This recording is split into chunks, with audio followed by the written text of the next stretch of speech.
எல்லாமே வந்து cash prize வந்து கேஷாகவே கொடுக்கக்கூடிய விளையாட்டு போட்டிகள்லாம் நிறைய நடக்குது.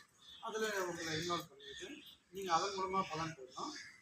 இப்போ 9th வெற்றி பெறக்கூடிய எந்த ஒரு விளையாட்டு போட்டிலையும் பாயிண்ட்ஸ் 9, 10, 11, 12 இந்த 4 ஆண்டுகளில் நீங்கள் எதை அதிகபட்சமாக வின் பண்ணுறீங்களோ அல்லது கலந்துக்கிறீங்களோ அதுக்குண்டான பாயிண்ட்டு வந்து உங்களுக்கு டேபிளில் கொடுப்பாங்க.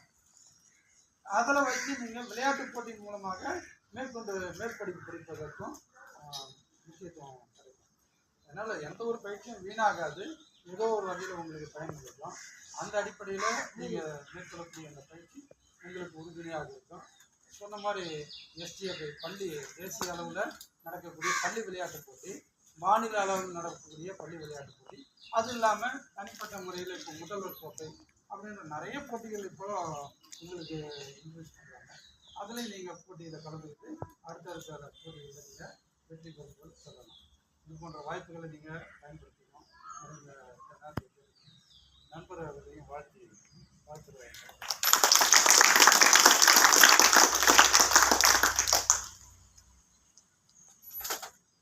பள்ளியின் தலைமை ஆசிரியர் மற்றும்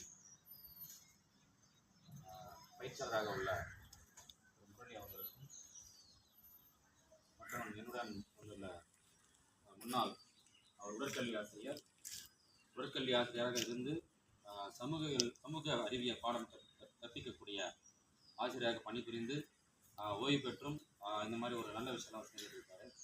அவருக்கும் மற்றும் வருகை புரிந்துள்ள பெற்றோர்கள் மற்றும் பயிற்சியில் மேற்கொண்டுள்ள அனைத்து மாணவர்களுக்கும் முதற்கன வணக்கத்தை தெரிவித்துக் கொள்கிறேன். ஆக்சுவலாக இது எனக்கு வந்து பார்த்தீங்கன்னா காலையில் தான் வந்து எனக்கு விஷயத்தை சார் சொன்னார். பட் இந்த மாதிரி ஒரு விஷயம் இருக்குது போகலான்னு தான் சொன்னார். சாரை பற்றி எனக்கு தெரியும். அவர் வந்து நாய்க்கம்பேட்டை ஸ்கூலில் வந்து அவர் பயிற்சி அளிப்பார். நான் எட்டந்து பார்த்துட்ருக்கேன், அவரோட பயிற்சி உடனே பார்த்துருக்கேன். பட் இங்கே வந்து பார்க்கும்போது பசங்க அந்த கட்டான்னு சொல்கிறாரு, நிறைய விஷயம் சொல்லி கொடுத்துருக்காரு. இதெல்லாம் பார்க்கும்போது நாங்கள்லாம் சின்ன வயசு இதெல்லாம் மிஸ் பண்ணிட்டோம் அப்படின்ற மாதிரி ஒரு எண்ணம் ஏற்படுது. அதாவது இந்த கலையானது பார்த்தீங்கன்னா நம்ம இந்தியாவிலேருந்து தான் வெளியே போயிருக்கு. நீங்கள் ஒரு சூர்யா படம் ஒன்று பார்த்துருப்பீங்கள்ல, என்ன படம் பாது 7ஆம் அறிவு படத்தில் பார்த்தீங்கன்னா போதி தர்மன். அந்த போதி தர்மன் பார்த்தீங்கன்னா காஞ்சிபுரத்தில் தான் வளர்ந்து ஆளானவர் அவர் தான். இங்கிருந்தால் வந்து அந்த கலையானது பார்த்தீங்கன்னா சைனா, ஜப்பான், கொரியா இந்த மாதிரி இடத்துல இந்த கலையானது இங்கேருந்து அங்கே போயிருக்கு.